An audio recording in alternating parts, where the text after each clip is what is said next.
लोग राजनीति में कुछ प्राप्त करने के लिए आते हैं, मैं राजनीति में कुछ देने के लिए आया हूं। कि what is the difference between A doctor and good doctor. आपके पास भी डिग्री है डॉक्टरी की, मेरे पास भी डॉक्टरी की डिग्री है, परंतु लोग आपको बोलते हैं आप अच्छे डॉक्टर हैं, मेरे को बोलते हैं ये बेकार डॉक्टर है। नमस्कार, आप देख रहे हैं द माउंटेन इकोज और मैं हूं आज आपके साथ आपकी दोस्त, आपकी होस्ट साक्षी हांडा। आज के पॉडकास्ट में आप सभी का बहुत बहुत स्वागत है। दोस्तों, आज हमारे साथ बेहद ही खास मेहमान मौजूद हैं।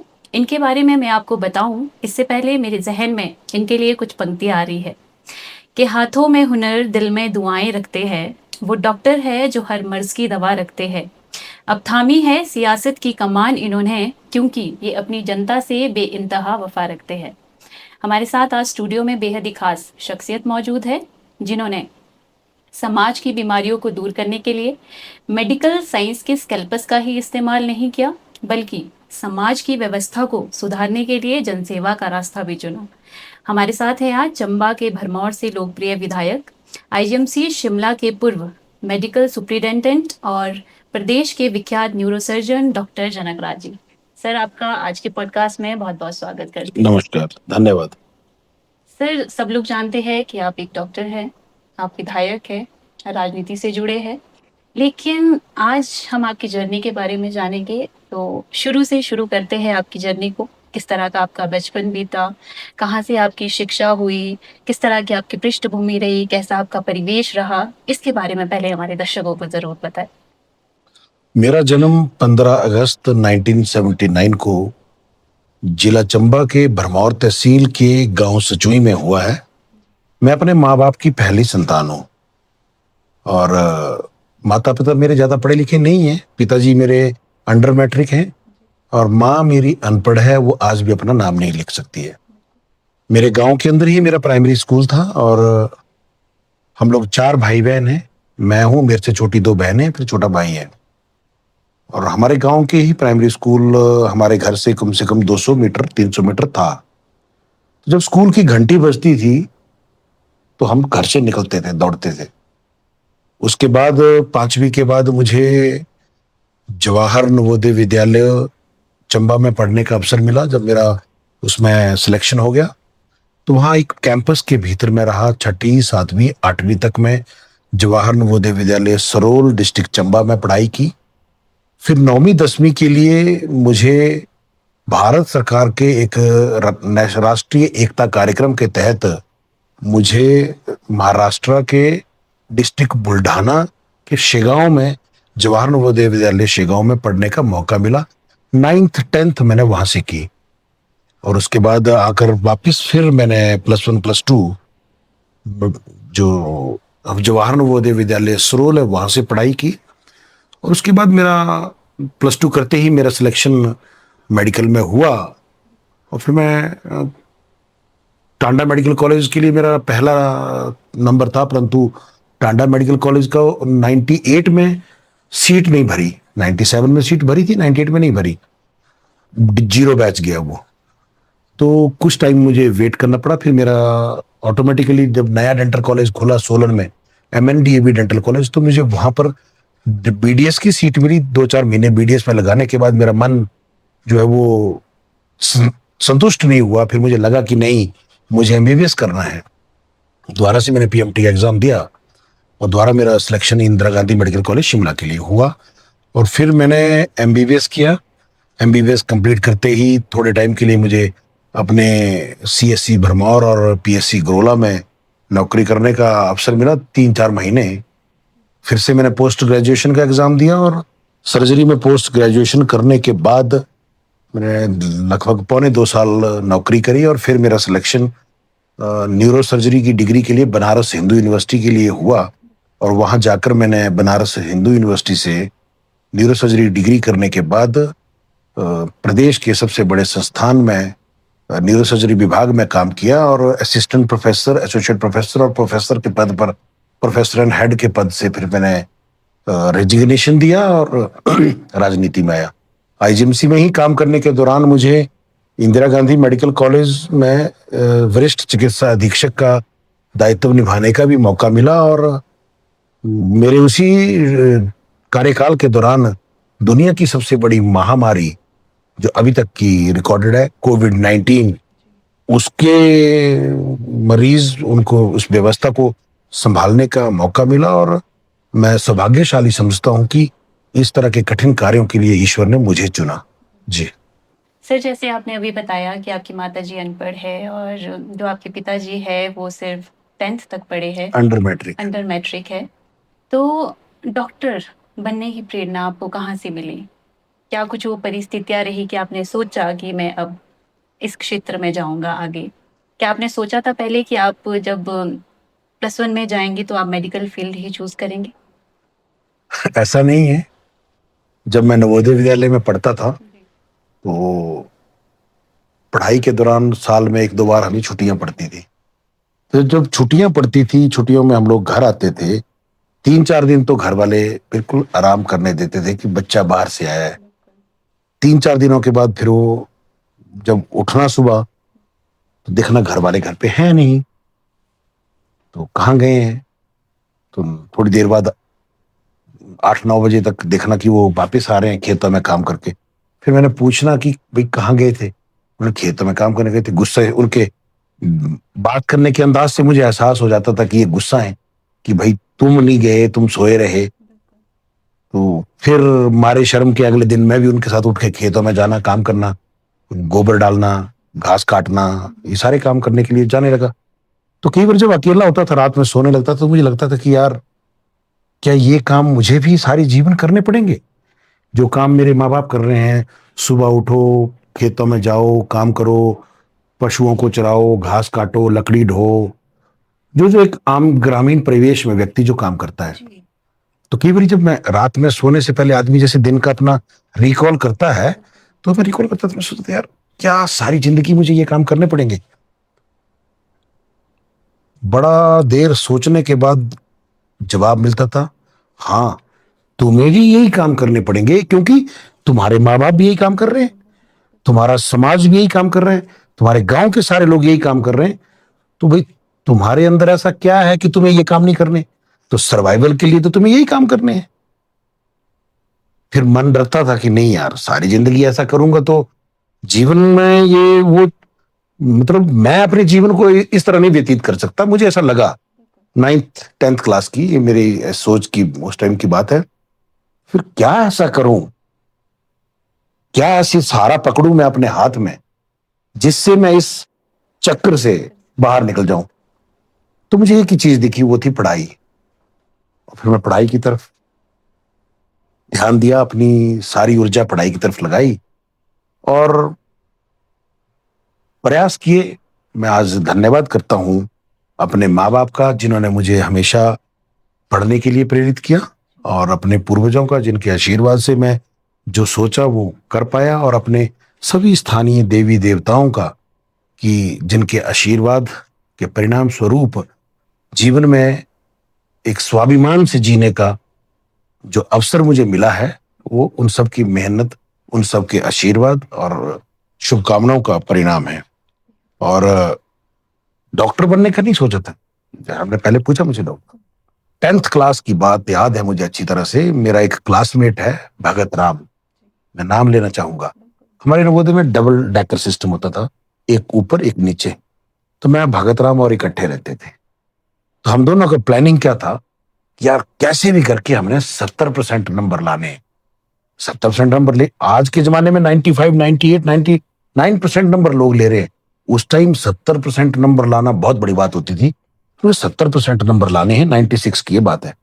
और 70% नंबर लाएंगे, फिर हमारा नंबर जेवीटी में पड़ जाएगा, हम जेवीटी बन जाएंगे, लाइफ सिक्योर हो जाएगी, जेवीटी मास्टर बन जाएंगे।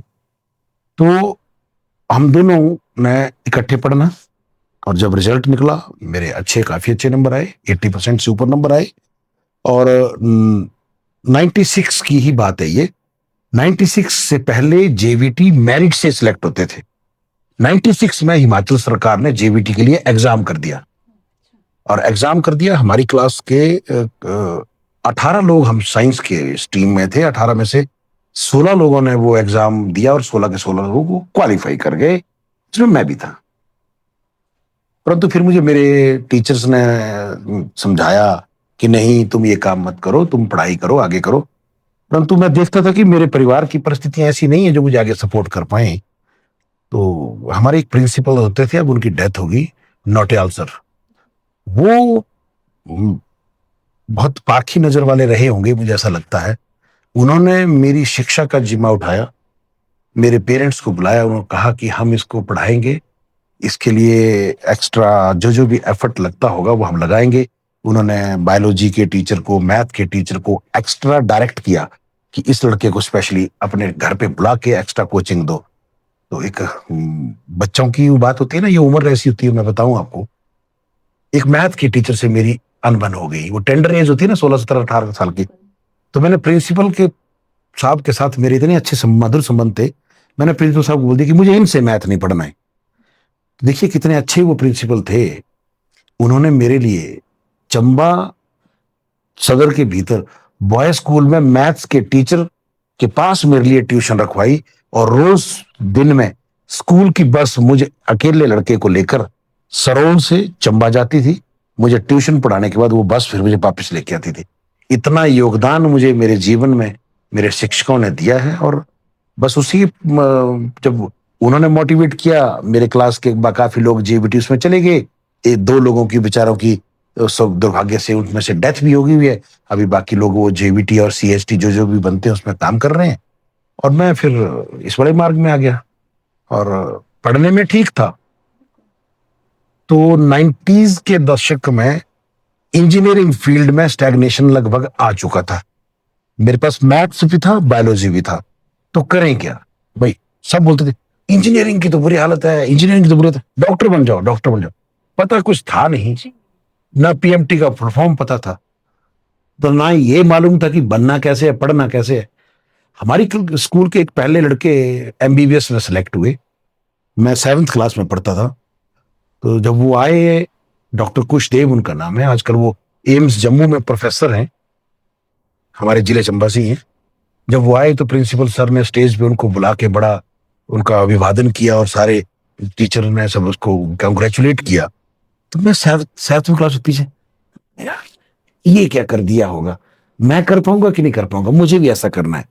तो मन में जैसे 7th 8th क्लास के बच्चों के जिसको देख लो वैसे विचार बन जाते हैं। आज मैं अपने बच्चों को देखता हूँ, आज वो इंजीनियर को देखते हैं, बोलते पापा मैंने इंजीनियर बनना है। शाम को वो पायलट को देखते हैं, बोलते नहीं पापा मैंने पायलट बनना है। तो वो उस फ्लाइट ऑफ आइडियाज होते हैं।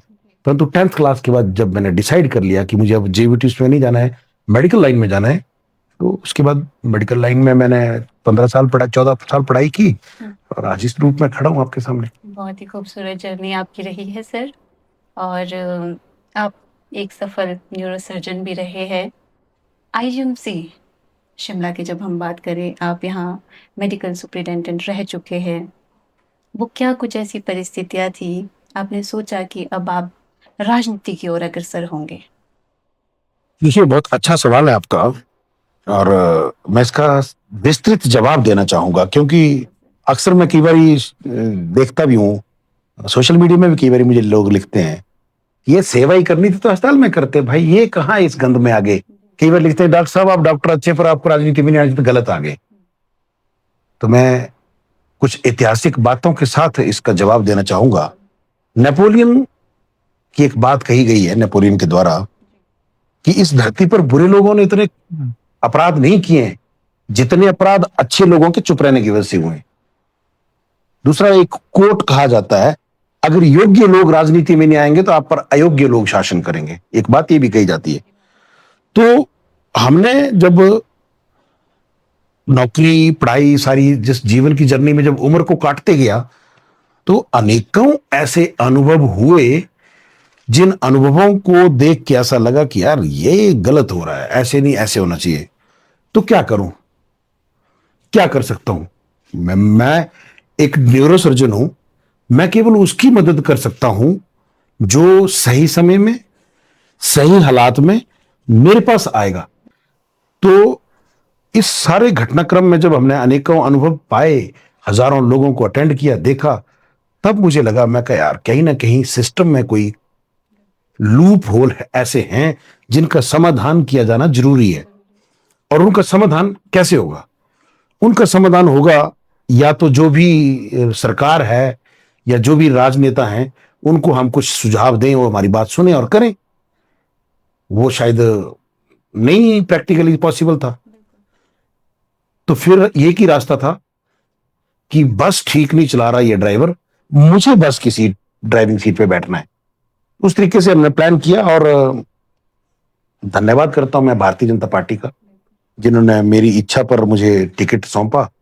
और मैं अपने सभी स्थानीय लोगों का भी धन्यवाद करता हूं, जिन्होंने मेरे विचारों को समझा और मुझे चुनाव में मजबूती प्रदान की और चुनाव में जितवाया। चंबा जिले की मैं बात कहूं, हमारा चंबा जिला गौरवशाली इतिहास का साक्षी रहा है। ओल्ड हिमाचल की अगर हम बात करें, जब हिमाचल के लोगों के पास बिजली नहीं थी, मेरे चंबा में बिजली थी। चंबा में म्यूजियम था, चंबा में हैंसन डिजीज लेप्रोसी उसका हॉस्पिटल, बहुत कुछ। चंबा के राजा जो प्रिंसली स्टेट था चंबा, बहुत ही ज्यादा विजनरी और बहुत अग्रणी श्रेणी में चंबा था। चंबा का बहुत बड़ा कंट्रीब्यूशन था हिमाचल की जीडीपी में। चंबा ने हिमाचल को बहुत बड़े बड़े आईएएस अफसर दिए। चंबा ने दोनों पार्टियों में, मैं एक पार्टी की बात नहीं कह रहा हूं, दोनों पार्टियों को बड़े बड़े नेता दिए। परंतु चंबा को क्या मिला?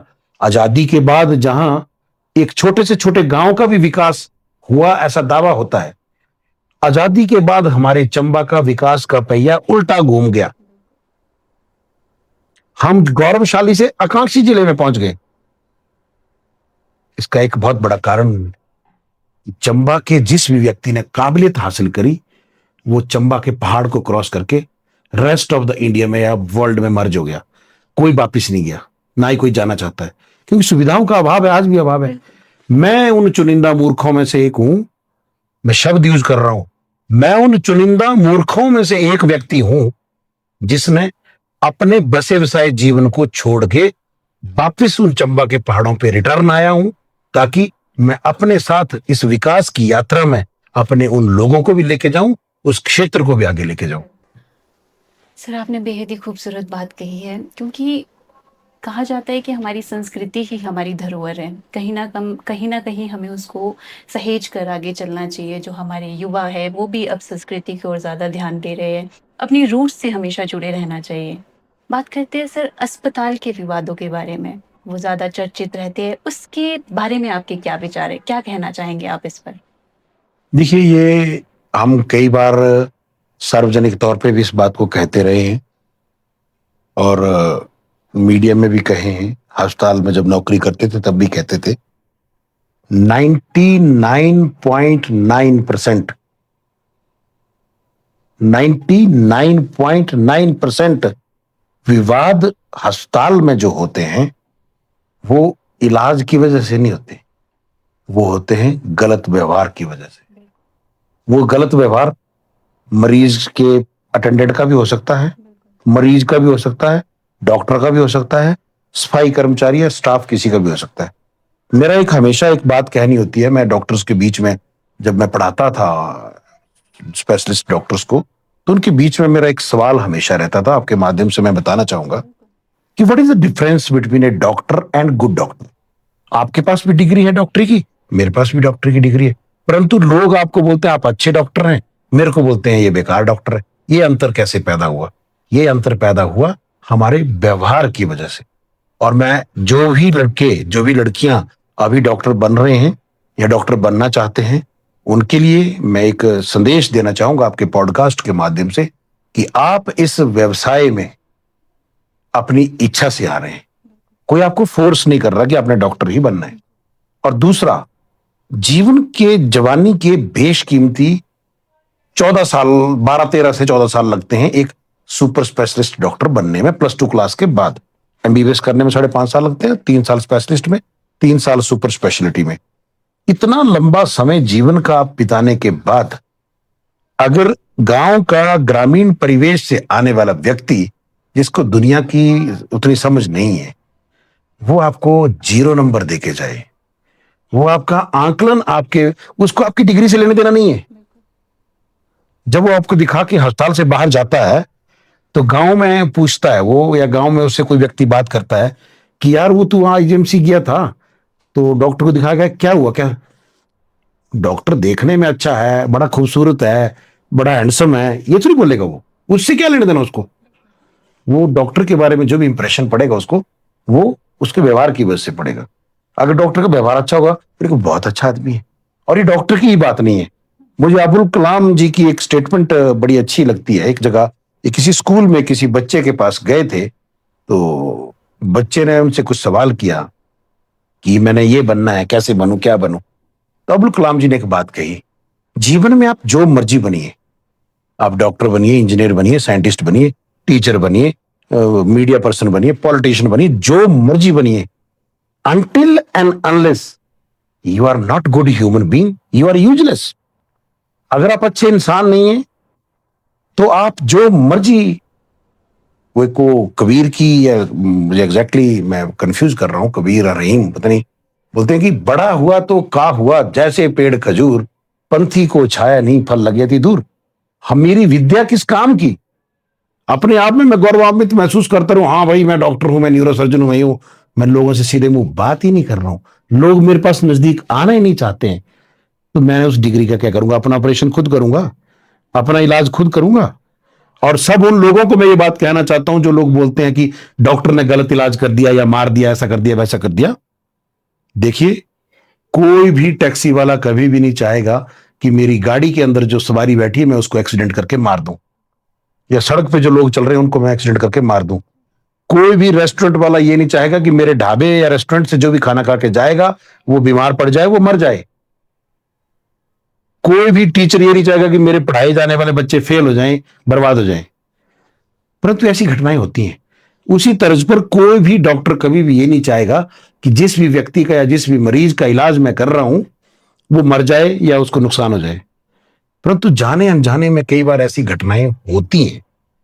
तो मेडिकल नेग्लिजेंस की बात करते हैं लोग, आए दिन वो चीखते हैं medical negligence, medical. What is medical negligence? Medical negligence का मतलब ये है, you have not performed your duties adequately, that is medical negligence. And this is not medical, error of judgement can happen. आज पिछले कल की बात है, एक किसी निर्णय पर माननीय हाईकोर्ट ने कुछ कहा, सुप्रीम कोर्ट में गए, सुप्रीम कोर्ट ने उस निर्णय को बदल दिया कि नहीं ये गलत, ऐसे नहीं होनी चाहिए। तो कोई किसी पे कोई बात नहीं आई। जूनियर अधिकारी ने कोई गलत लिख दिया फाइल पे, सीनियर अधिकारी ने उस ऑब्जेक्शन को ओवर रूल कर दिया, कोई दिक्कत नहीं हुई। परंतु डॉक्टरी में क्या होता, अगर कोई लड़का या लड़की जो भी डॉक्टर है उससे जरा सी कुछ एरर ऑफ जजमेंट हो जाता है तो उसकी क्षमता पे, उसकी योग्यता पे सवाल उठाने लग पड़ते हैं लोग। ये सरासर गलत है। देखिए, वो डॉक्टर बच्चा जो भी है वो आपकी सेवा के लिए डॉक्टर बना है, कोई भी डॉक्टर अपना इलाज खुद नहीं करेगा। तो वैसी परिस्थिति में समाज को भी संयम बरतने की आवश्यकता है और ये देखने की जरूरत है कि ये जो बच्चे डॉक्टर बने हैं या बन रहे हैं ये हमारी सेवा के लिए बन रहे हैं। कई बार मुझे फोन आता है मेरे वहां से कि डॉक्टर साहब मरीज को लेके पहुंच गए अस्पताल, यहाँ डॉक्टर तो कोई है नहीं। मैं को कोई ना कोई होगा। हाँ है, वो बच्चे जैसे हैं, छोटे छोटे बच्चे नहीं, वो डॉक्टर है, वो डॉक्टर है। अब वो तो ट्रेनिंग वाले हैं, भाई ट्रेनिंग भी तो सुपरविजन में ही होती है, सीनियर डॉक्टर के पास भी है। और अगर आज मैं अपने बच्चे को सही चलना नहीं सिखाऊंगा, समाज में चलेगा कैसे?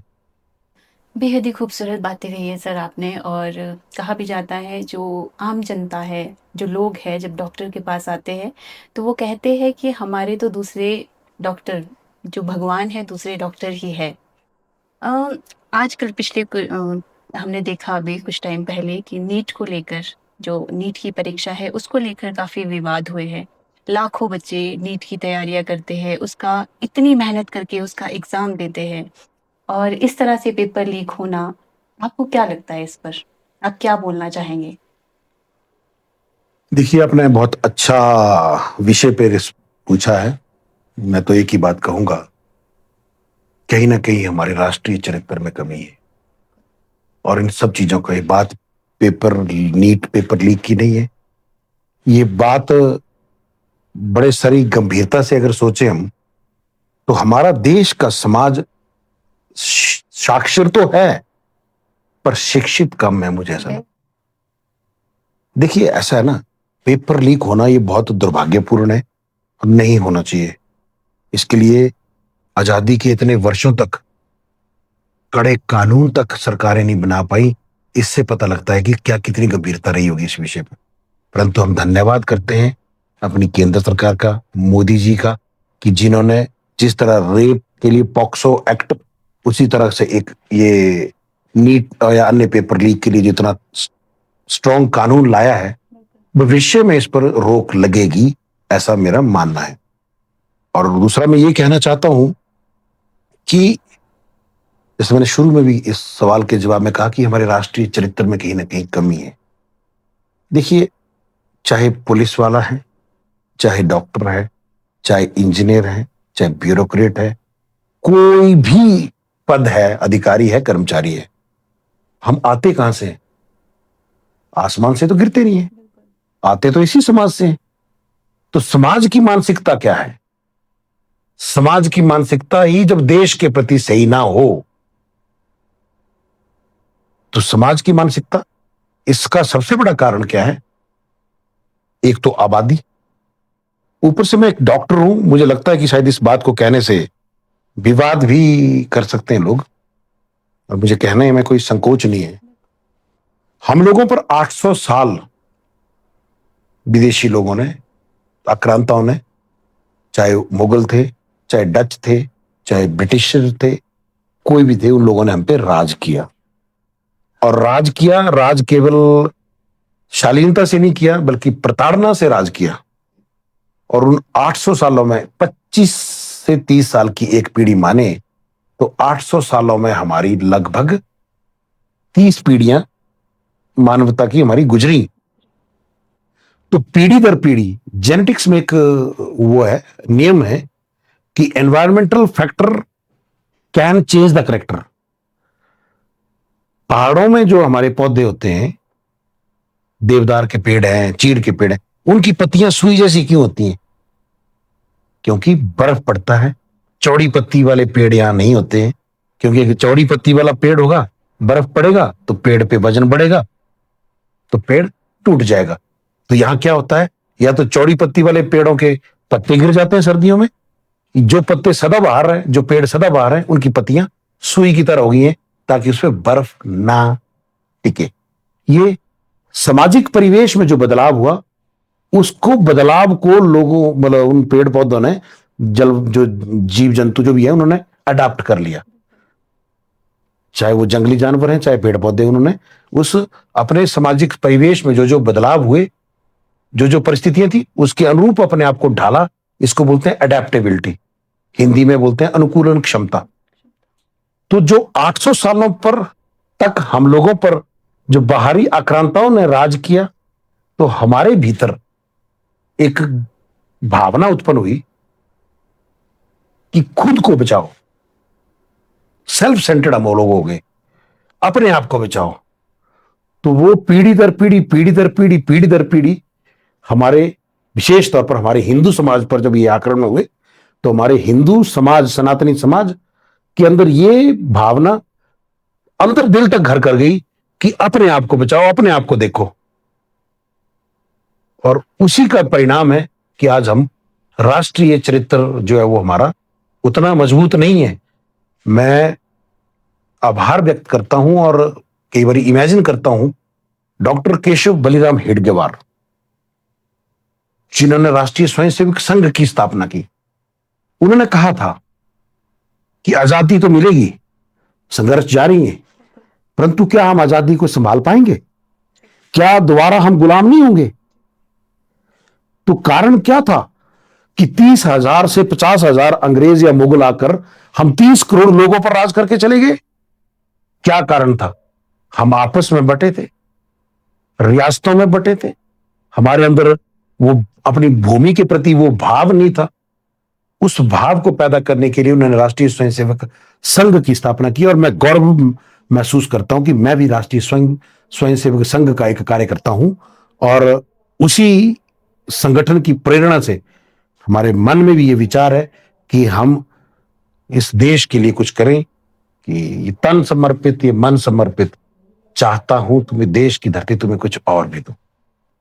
हम तो चाहते हैं कि योगदान दें अपने समाज के लिए, और कई बार हम स्कूल कॉलेज में जाते हैं, मैं एक प्रेरणा के लिए बच्चों को पूछता भी हूं।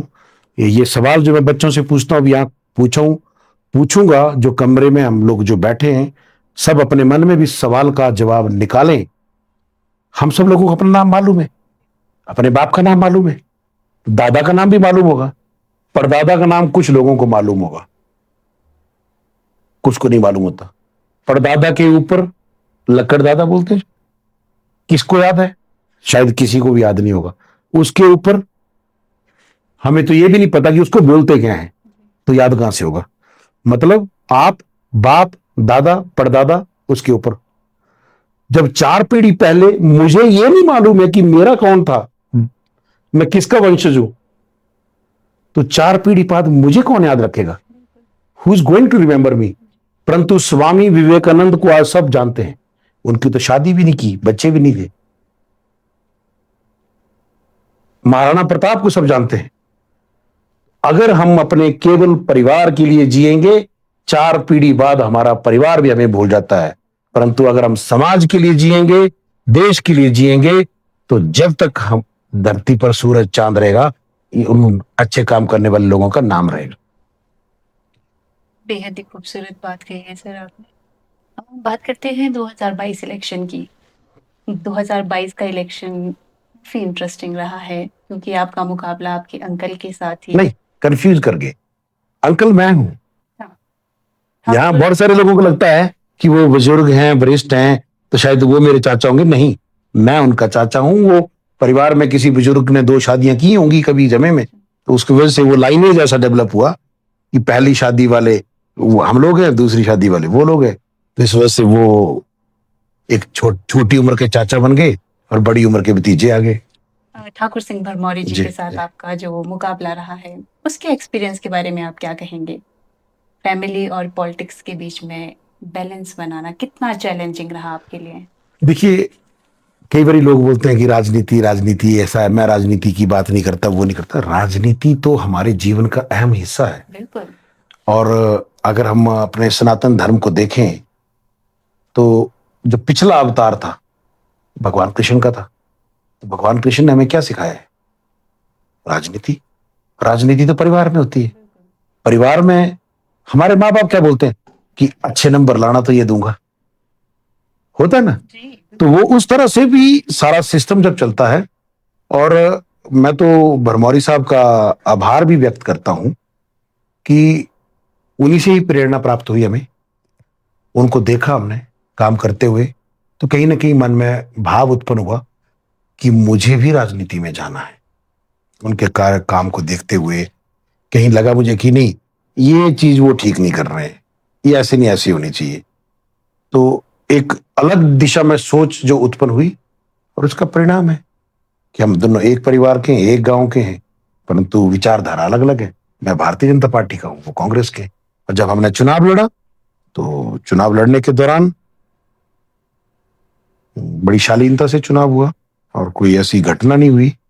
और परंतु गांव वाले जरूर बेचारे असमंजस में थे, उनको समर्थन करने वाले भी और मेरे समर्थन करने वाले भी। तो मैं धन्यवाद करता हूं सब लोगों का कि लोगों ने मेरे विचारों का समर्थन किया और मुझे चुनाव में जीत दर्ज करने का अवसर दिया।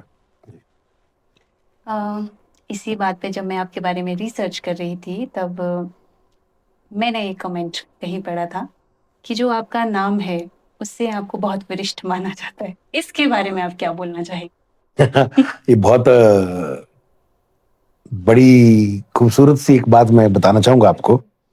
जब हम लोग आजकल की डेट में ना, नाम चेंज करना बहुत मुश्किल काम है। इनफैक्ट मतलब बड़ा कम्बरसम काम है। तो हमारे टाइम में नाम चेंज करने के लिए 10th क्लास के जब हमारा फॉर्म भरने लगता था, तो टीचर बोलते थे, ओए नाम तो नहीं बदलना तूने, क्योंकि हम गांव के लोग हैं, गांव में पृष्ठभूमि जाते हैं। तो हमारे कई सीनियर्स ने, कई जूनियर्स ने अपने नाम 10th क्लास में बदल लिए। कईयों ने, मैं मतलब पॉइंट आउट नहीं करना चाहूंगा किसने क्या नाम रखे, परंतु कईयों ने बदले। तो जो मेरा भी मजाक उड़ाते थे क्लास में लोग, मेरे पिताजी का नाम रविंदर कुमार है, तेरे बाप का नाम नया जैसा और तेरा नाम पुराना जैसा। और उस टाइम ये शाहरुख खान, आमिर खान, सलमान खान टाइप हीरो होते थे। तो फिर उस ऐसा लग रहा कि हीन भावना अनुभव हुई मुझे, यार जनक राज ये पुराना जैसा नाम है। तो एक दिन मैंने अपने घर वालों से पूछा, पिताजी को पूछा, पिताजी आपका नाम रविंदर कुमार है, मेरा नाम जनकराज ऐसा कैसे कर दिया? बोला तेरी दादी ने तेरा नाम रखा है। मैं कैसे? बोला दादी ने बोला था कि मैं राजा जनक की कहानी सुनी है तो मैंने इसका नाम जनकराज रखना है, पहले मेरा नाम कुछ और रखा गया था। तो मैं कहा यार कुछ मुझे ऐसे बोला, मैं ओपनली कहता हूँ वो उम्र ऐसी होती है 10th 9th 10th क्लास की, जब हमारे अंदर हार्मोनल चेंज भी आते हैं, तो लड़कियों के सामने जब हमारा मजाक उड़ाते थे मेरे नाम का तो मुझे ज्यादा बुरा लगता था। तो मैंने सोचा कि मैंने भी नाम बदलना है। अब नाम क्या बदलना है? तो उस दौरान जो पिक्चर के हीरो होते थे, शाहरुख खान की पिक्चर आनी, ये सर शाहरुख खान का नाम राहुल, शाहरुख सलमान खान का नाम ये वो, अब क्या नाम रखूं? ऐसे 5-6 नाम मैंने चूज किए और 4-5 दिन मेरे दिमाग में अंतर्द्वंद युद्ध चला। मेरे दिमाग में मैंने शीशा पकड़ना और अपनी शक्ल को देखना, फिर जो नाम सोच रहा हूं ये नाम ठीक है राहुल, फिर ऐसे देखना नहीं नहीं यार ये राहुल ठीक नहीं लग रहा, फिर नाम ये देखना ये ठीक है नहीं। 4-5 नामों पे मैंने अंतर मन में मेरे द्वंद युद्ध चला और लास्ट में थक हार के मैं छोड़ो भाड़ में जाए दुनियादारी, यही नाम ठीक है, जनकराज ही ठीक, क्योंकि मैं वो और दूसरे नामों से अपने शक्ल को वो पहचान दे ही नहीं पा रहा था। और इसका मैं एक उदाहरण के साथ बताता हूं। आज जो कई बारी जो हमारे साथ बच्चे पढ़े स्कूल में जिन्होंने अपने नाम बदले, वो कई बार फोन करते हैं मुझे, अपना नाम लेते हैं परिवर्तित नाम कि मैं ये बोल रहा हूं, तो कि मैं कहा कौन? फिर वो अपना ओरिजिनल नाम लेते हैं, बोलते वो, फिर मैं कहा यार काहे को बदला फिर नाम? बात पहचान तो आपकी वही। और सीधी सी बात है, जब मैं अपने आप से प्रेम नहीं कर रहा हूं, जी। जब मैं अपने व्यक्तित्व से प्रेम नहीं कर रहा हूं, मैं दूसरे को क्या प्रेम करूंगा? इसलिए हमने ये डिसाइड किया कि जीवन में जो मर्जी हो मैं इसी नाम के साथ जीवन भी गुजारूंगा। और मुझे लगता है कि मैं बहुत खुश महसूस होता हूं कि जो पहचान मुझे इस यूनिक नाम की वजह से है वो शायद और जगह ना मिलती। सर बात करते हैं आपके एमएलए बनने तक के सफर की। जब आपने ये निर्णय लिया कि अब आप राजनीति में आएंगे, तो आपके पेरेंट्स का क्या रिएक्शन था इस चीज को लेकर? और जब आप एमएलए बन गए तो तब क्या रिएक्शन था उनका और आपकी जनता का भी उस वक्त? देखिए मैंने पहले भी आपको कहा कि मैं धन्यवाद करता हूं अपने माँ बाप का कि जिन्होंने मुझे मेरे जीवन में आगे बढ़ने की प्रेरणा दी और मेरा साथ दिया। और मैं अपने आप को समझता हूं मैं उन चुनिंदा सौभाग्यशाली लोगों में से हूं जिन्होंने जीवन में जैसा सोचा वैसा किया, और वो भी मुझे परिवार भी वैसा ही मिला।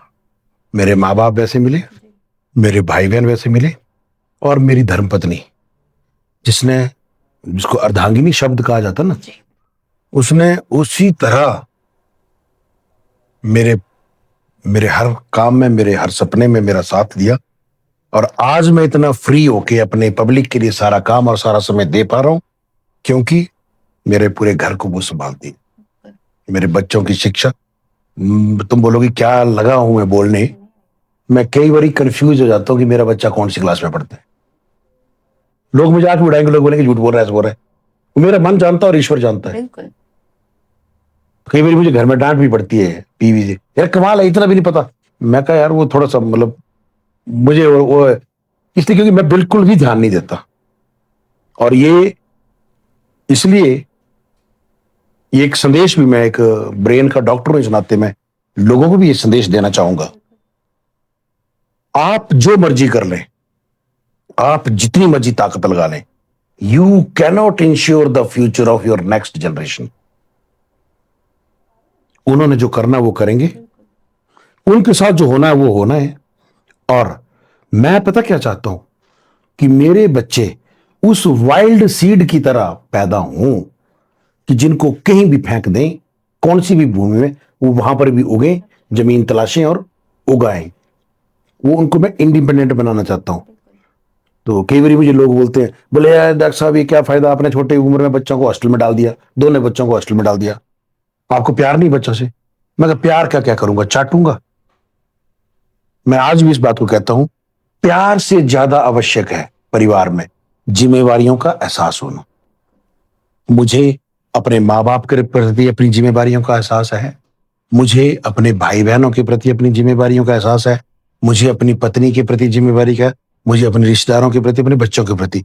और मैं चाहता हूं कि आने वाले समय में मेरे बच्चे भी अपने परिवार और अपने समाज के प्रति जिम्मेवारियों का एहसास उनके भीतर हो। मुझसे प्रेम करें ना करें उससे कोई फर्क नहीं पड़ता। तो इसलिए मैं अपने बच्चों का पालन पोषण इस तरीके से करता हूं। उनको मैंने फ्री छोड़ा है, हॉस्टल में डाल दिया है। अभी 3 दिन पहले भी बेटी का फोन आया, पापा हम लोगों को सोनीपत लेके जा रहे हैं किसी टूर्नामेंट के लिए। मैं कहा जाओ। 15 दिन पहले बेटे का फोन आया कि पापा हम राजस्थान जा रहे हैं टूर्नामेंट के लिए। मैं कहा जाओ। मैं अपने बच्चों को वो सब चीजें देना चाहता हूं जो बचपन में जो मेरे मन में आती थी, परंतु अभावों के चलते मैं वो नहीं कर पाया। और मैं उनको फ्री छोड़ा है और केवल उनको एक बात बोलता हूं, ऐसा कोई काम नहीं करना बच्चों जिससे समाज के सामने तुम्हारे बाप को, तुम्हारी माँ को, तुम्हारे रिश्तेदारों को शर्मिंदा होना पड़े। बाकी तुम्हारी जिंदगी जैसे जीना चाहते जिए। जी बिल्कुल।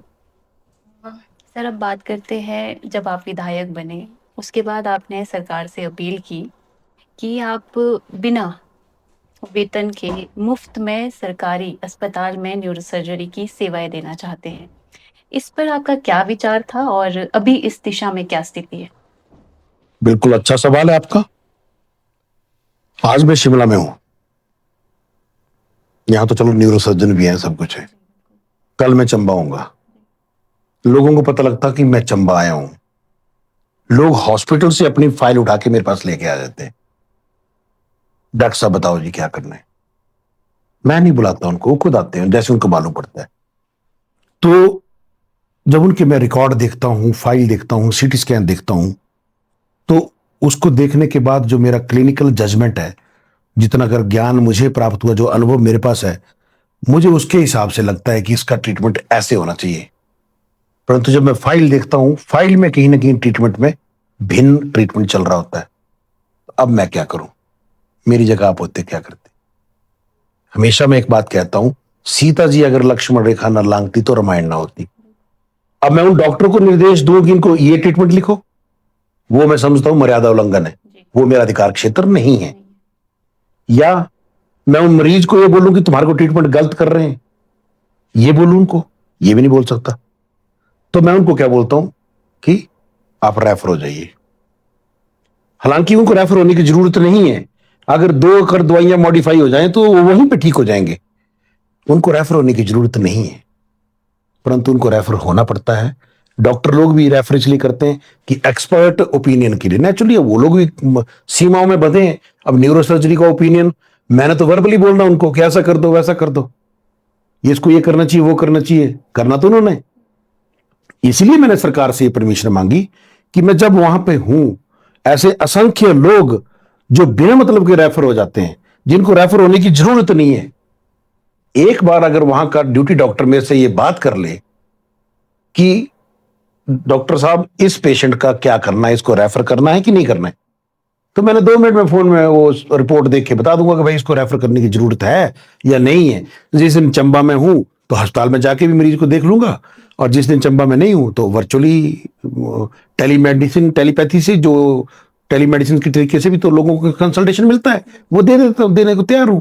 बाकी विधायक भी लोग भी जाते हैं हॉस्पिटल में अपने मरीजों से मिलने, तो मैं एज ए विधायक भी जाऊंगा, एज ए डॉक्टर भी जाऊंगा। इससे किसी को क्या आपत्ति होनी चाहिए। परंतु सरकार को लगा कि अगर हमने ये परमिशन दे दी तो पूरे चंबा जिले का, पूरे चंबा अस्पताल का भाजपाकरण हो जाएगा, भगवामय हो जाएगा, जनकराज का नाम हो जाएगा। तो इस खींच के चलते आज दिन तक सरकार ने ना उस मेरे लेटर पर कोई प्रतिक्रिया नहीं दी है, ना उन्होंने उस मेरी एप्लीकेशन को मंजूर किया है, ना ही उसको रिजेक्ट किया। तो ये तो सरकार की कार्यशैली है, और मेरा कोई पर्सनल इंटरेस्ट नहीं था। रादर मैं तो कई बारी अपने आप में देखता हूं कि मेरे साथ जो लोग चलते हैं वो खुद, थोड़ी देर पहले मुझे यहां भी कोई किसी ने पूछा कि कितने फोन आते हैं मरीजों के। मेरे को फोन ही मरीजों के आते हैं। क्यों? क्योंकि लोगों को इस सरकार से कोई उम्मीद नहीं है, तो एक विपक्ष के विधायक से क्या उम्मीद करेगी सरकार? जब सरकार ही कुछ नहीं कर पा रही है तो एक विपक्ष का विधायक क्या कर लेगा? मैं कहीं सैंक्शन तो दे नहीं सकता, मैं केवल आवाज उठा सकता हूं, सड़क में उठाऊं, सदन में उठाऊं, मीडिया में उठाऊं, सोशल मीडिया में उठाऊं, यही मेरा काम है। और मैं क्या कर सकता हूं?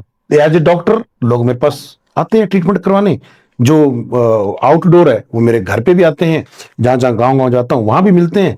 कई बार जाता हूँ गांव में बेड रिडन लोग पड़े होते हैं, मैं बोलते इसका मेडिकल बना है? नहीं बना जी। क्यों? जनाब कौन उठा के लेके जाए? तो फिर उनकी मदद जिस तरीके से मैं करता हूँ वो मेरा मन और ईश्वर जानता है कि उनका मेडिकल बन जाए। डॉक्टर से टेलीमेडिसिन से वीडियो से डॉक्टर से वो करा देता हूँ, बात करा देता हूँ, ये देखो ये पैरालाइज है, आप इसकी पर्ची बना के इसको मेडिकल। नहीं तो एक पैरालाइज्ड आदमी को 4-5 किलोमीटर पालकी पे डाल के सड़क पे लेके आएंगे, फिर शिमला लेके आएंगे या टांडा लेके आएंगे, वहां से डॉक्टर ओपिनियन लिखेगा हाँ इसको 80% डिसेबिलिटी है। फिर अगले दिन चंबा लेके जाएंगे, चंबा में सीएमओ के पास मेडिकल बोर्ड होगा, वहां जाके उसको फिर वो डिसेबिलिटी मिलेगी 80%, तब जाके उसको पेंशन शुरू होगी। मुझे लगता है कहीं ना कहीं हमारे नियम जो है ना वो पब्लिक केंद्रित नहीं है। और इसका कारण क्या है? हमने वो सिस्टम अडॉप्ट किया है जो सिस्टम अंग्रेजों ने हम पर राज करने के लिए बनाया था। ये हमारा सिस्टम डी नोवो सिस्टम है, हमने खुद तैयार नहीं किया। ये भारत के लोगों के लिए, खुद के लिए सेवा करने के लिए हमने तैयार नहीं किया। हमने ये सिस्टम, अंग्रेजों का सिस्टम जो भारत के लोगों पर शासन करने के लिए था, हमने उसी सिस्टम को अडॉप्ट किया, उसी को चला रहे हैं। और जिसका ये परिणाम है कि जो प्रशासन और शासन और आम जनता के बीच में जो गैप है, ये सबसे बड़ा कारण है। सर बात करें, आपने अभी बताया कि आप पर्ची देखते हैं, लोगों की मदद करते हैं। जब आप प्रचार कर रहे थे चुनाव के दौरान, उस वक्त भी आप लोगों को पर्ची पे दवाइयाँ लिख कर दे रहे थे, उनका उपचार कर रहे थे। वो डॉक्टर विधायक कि इस उसको आप किस तरह से देखते हैं? देखिए मेरे पास एडिशनल एडवांटेज है। आपको हिंदी आती होगी, इंग्लिश आती होगी, कोई और अपनी लोकल कुल्लू की डायलेक्ट आती होगी, कोई और बोली आती है? नहीं, डायलेक्ट है? नहीं आती है सर। अपनी लोकल डायलेक्ट ना, हिंदी इंग्लिश और अपनी लोकल डायलेक्ट। मुझे हिंदी आती है, मुझे इंग्लिश आती है, मुझे अपनी लोकल डायलेक्ट आती है, मुझे मराठी भी आती है। ये मेरे पास एडिशनल एडवांटेज है। अगर मैं एक विधायक के साथ साथ डॉक्टर का काम भी कर पा रहा हूं, क्या दिक्कत है? और दूसरी बात, ये सेवा करने का मकसद है, सेवा करना चाहते हैं, सेवा किसी भी रूप में कहीं भी हो। जो क्रशर के मालिक है वो फ्री में रेता बजरी दे, जो ठेकेदार हैं वो फ्री में रोड बनाए लोगों के, जो वकील विधायक हैं वो फ्री में केस लड़े अपनी जनता के। किसने रोका है? हम तो नहीं रोक रहे किसी को। अब मेरे स्किल का मैं कोई पैसा तो ले नहीं रहा लोगों से, कईयों को मैं गाइड करता हूं। मैं लोगों को स्पष्ट बोल देता हूं कि मैं एक न्यूरो सर्जन हूं, उससे पहले मैं जनरल सर्जन हूं। तो इस नाते कुछ बीमारियों का इलाज मैं कर सकता हूं, कुछ बीमारियों में केवल आपको मैं सलाह दे सकता हूं कि कहां जाइए। और उस सलाह के चलते भी मेरे विधानसभा के क्षेत्र के ही लोग नहीं, पूरे हिमाचल के लोग अनेकों बार हमसे संपर्क करते हैं और हम उनकी मदद करते हैं। और मदद करना ये मेरे स्वभाव का हिस्सा है। क्यों? जैसे मैंने आप पहले भी कहा एक बात कि जब मैं पढ़ाई कर रहा था तो मेरी पढ़ाई के दौरान मेरे किस किस लोगों ने कैसे कैसे मदद की, मेरे टीचर ने। तो मुझे लगता है उनके लिए तो मैं कुछ नहीं कर पाया, परंतु मुझे जो कुछ मिला इसी समाज से मिला। मैं नवोदय विद्यालय से पढ़ा हूं। एक एक चीज, सिर में बाल में लगाने वाले तेल से लेकर बिस्तरा सोने तक, रोटी ब्रश, हर चीज हमें फ्री मिलता था। उस फ्री कुछ नहीं है। आज भी लोग बोलते हैं ये फ्री फ्री फ्री। मेरा ये मानना, there is no free lunch on this earth. सांस लेने के लिए भी हमें छाती फुलाने के लिए मेहनत करनी पड़ती है, फ्री कुछ नहीं है। Someone is paying for that. तो जो हमें निःशुल्क मिलता था, बिना पैसे के मिलता था, खर्च करे बिना जो मिलता था, उसकी कीमत कोई तो चुकाता था। चुकाता कौन था कीमत? समाज। आज मैं ईश्वर की कृपा से काबिल हूं, तो मेरा यह फर्ज बनता है कि मैं उस समाज को वापिस लौटाऊं, क्योंकि जाना तो खाली हाथ है सबने। तो समाज को लौटाने का काम मैं कर रहा हूं। और जिस भी रूप में जो भी व्यक्ति मुझे मिलता है, मेरा काम वोट केंद्रित नहीं होता कि ये भाजपा का इसको देखना, ये कांग्रेस का इसको नहीं देखना, या मेरा वोटर है इसकी मदद करूंगा, ये मेरा वोटर नहीं इसकी मदद नहीं करूंगा। आप कुल्लू से हैं, आनी से हैं, नारकंडा। नारकंडा में भी आप किसी व्यक्ति को पूछेंगे, वहां अनेकों लोग मेरे जानने वाले मिल जाएंगे जो बोलेंगे हमने डॉक्टर साहब की सेवाएं ली है। मैं कभी भाई ईश्वर ने मुझे ऐसा बनाया कि लोगों की मदद करूं। और जितने भी हमारे साधु संत इस धरती पर पैदा हुए हैं, उन सब ने एक ही मार्ग हम सब लोगों को बताया है, परोपकार। परोपकार, नर सेवा नारायण सेवा, बस इसी मार्ग पे मैं चलता हूं। सर पिछले कुछ दिनों से एक वीडियो बहुत वायरल हो रहा है, जो हमारे माननीय मुख्यमंत्री है श्री सुखविंदर सिंह सुक्खू जी, उन्होंने एक स्टेटमेंट दी है कि जो डॉक्टर जनक राज जी है कि पर्ची देखकर इलाज नहीं होता है, अब जैसे कि डॉक्टर जनक राज जी है, वो देख लेते, पर्ची देख लेते हैं कि ये देख ले क्या बीमारी, उनसे ठीक नहीं होना। तो इस पर क्या विचार है आपके और क्या नजरिया है, किस तरह से देखते हैं आप इस स्टेटमेंट को? हंसी आती है मुझे। हंसी इसलिए आती है, ऐसा कौन सा डॉक्टर है जो बिना पर्ची देखे इलाज करता है? भाई पर्ची देखना तो डॉक्टर का ही काम ही है। डॉक्टर पहले पर्ची देखे फिर इलाज करेगा। और प्रॉब्लम क्या है पर्ची देखने से भाई? और मुझे पर्चियां क्यों देखनी पड़ रही हैं? इसका मतलब है मेरे लोगों को आपके सिस्टम पे भरोसा नहीं है, लोगों को मेरे पे भरोसा है। भाई आप मेरे विधानसभा क्षेत्र में आदर्श स्वास्थ्य संस्थान खोलो, वहां पे स्पेशलिस्ट डॉक्टर दो। मेरे को क्या जरूरत पड़ी है पर्ची देखने की? मैं फिर अपना विधायकी का और प्रशासनिक कामों में लगूंगा। परंतु ये आपका फेलियर है जो मुझे आज पर्चियां देखनी पड़ रही हैं। और मैं आपको बता दूं, आपके माध्यम से पूरे हिमाचल को बता दूं कि पर्ची देखना मैं बंद नहीं करने वाला हूं और बढ़ाने वाला हूं। और जब तक जीवित हूं मैं पर्चियां देखता रहूंगा, क्योंकि ये मैंने एक्वायर्ड स्किल है जिसको मेरे से कोई छीन नहीं सकता। बोलते ना कि विद्या एक ऐसा धन है, ना भाई बांटे ना चोर ले जाए। मेरे पास वो है विद्या, तो मैं इसका इस्तेमाल अपने लोगों पे करूंगा, क्यों नहीं करूंगा? और उस विद्या का, उस ज्ञान अर्जित करने का फायदा क्या जो लोगों के काम ना आए। और मुख्यमंत्री जी, अगर आपको इतना ही मेरे पर्ची देखने से समस्या है तो आप चंबा को करिए ना सुविधाओं से लेस। और अब बोले कि मशीनें खड़ी करेंगे, मशीनें चलेंगी वहां पे, मशीनें काम करेंगी। Where are the man behind machines? Radiologist कहां है आपके पास? आपने 20 आईसीयू बेड की घोषणा कर दी। 20 आईसीयू बेड के लिए चलाने के लिए आपके पास स्टाफ, नर्सेस और डॉक्टर्स कहां हैं? सुपर स्पेशलिस्ट डॉक्टर्स कहां हैं? प्रतिदिन चंबा से सैकड़ों लोग रेफर होते हैं, जिसका आंकड़ा भी कुछ दिनों में विधानसभा में हमारे सवालों में भी आएगा। तो समस्या कहां है भाई? आपको तो धन्यवाद करना चाहिए उल्टा मेरा, कि आप हिमाचल की जनता को उनके घर द्वार स्वास्थ्य सेवाएं दे रहे हैं। कहां तो धन्यवाद करना चाहिए था, कहां वो मेरी आलोचना कर रहे हैं। परंतु बात वही है ना कि ये तो अपना अपना नजरिया है। किसी को रस्सी सांप नजर आती है, किसी को सांप रस्सी नजर आता है। तो अपने अपना सोच का तरीका है और वो उनका अपना तरीका है। और उनकी ऐसी टिप्पणियों से मैं आहत नहीं हूं, उल्टे मैं बहुत लाइट मोड में एक तरीके की बात कहना चाहूंगा कि आप मुख्यमंत्री हैं प्रदेश के। आपके शब्दों को लोग बड़ी गंभीरता से सोचते हैं, सुनते हैं कि मुख्यमंत्री जी ने क्या कहा। अपनी जिम्मेवारी का एहसास करें कृपया करके। ऐसी हल्की बात ना करें, इस पद की गरिमा को समाप्त ना करें, क्योंकि सत्ता वाला व्यक्ति तो चला जाएगा, पर सत्ता के लिए गए निर्णय आने वाली पीढ़ियों पर बहुत बड़ा प्रभाव डाल के जाते हैं। इसलिए कृपया करके मैं तो यही मांग करता हूं माननीय मुख्यमंत्री जी से, कृपया करके मुख्यमंत्री पद की गरिमा को समाप्त मत करें। बेहद ही खूबसूरत आपने ये बात कही है। बात करते हैं सर, पिछले कितने टाइम से आप विधायक रहे हैं? क्या कुछ याद करते हैं आप अभी कि आपने चंबा के लिए ऐसे कौन से काम किए जिसकी वजह से आपको लगता है कि राजनीति में आने का मेरा ये फैसला बिल्कुल सही था?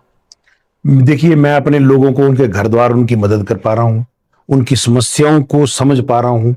और रही काम करने की बात, तो पांगी के लिए प्रमुख मांग बिजली थी, मोबाइल नेटवर्क था, जिसके लिए हमने लगातार संघर्ष किया। और मोबाइल नेटवर्क के लिए लगभग 20 नए टावर वहां पर लगे हैं बीएसएनएल के द्वारा। बिजली 11 केवी 33 केवी की लाइन और सोलर पावर प्लांट वहां पर लगा है। भरमौर के लिए सबसे बड़ी समस्या थी रास्ता, जो एनएचआई के अंडर चला गया है। ऐसे क्षेत्र के अनेकों छोटे मोटे काम थे। लगभग 29 सड़कों, गांव को प्रधानमंत्री ग्रामीण सड़क योजना के तहत सड़कों से जोड़ा जा रहा है। बाकी पद खाली हैं, ये सरकार की कमी है। देखिए, प्रशासनिक कमी सरकार की ओर से है। मैं अपना 100% देने का प्रयास कर रहा हूं और इसका आकलन मेरी जनता खुद करेगी। बिल्कुल। बात करें भरमौर और पांगे की, उसे ट्राइबल क्षेत्र कहा जाता है। अगर वहाँ की भौगोलिक परिस्थिति की बात करें तो वहाँ पर स्वास्थ्य सेवाओं के लिए आप क्या कुछ योजनाएं बना रहे हैं या भविष्य में आपने इसके लिए क्या कुछ सोचा है? साक्षी जी, एक बहुत दुख वाली बात मैं आपके साथ साझा करना चाहूंगा। आप महिला हैं, आप जानती हैं जी।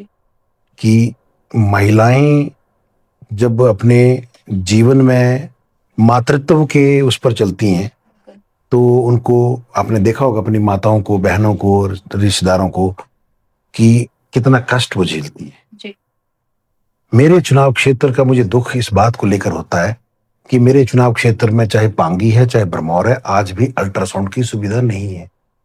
आज भी कंजेनाइटल मालफॉर्मेशन बोलते हैं उनको, पैदाइशी बीमारियां, कोई अंगों का विकास ठीक से नहीं होना या ऐसी स्थिति से बच्चा पैदा होना कि जो पूरे जीवन भर विकलांग या अपाहिज होकर जीवन जिएगा, इस तरीके के बच्चे आज भी मेरे चुनाव क्षेत्र में पैदा हो रहे हैं जो बाकी जगह नहीं पैदा होते।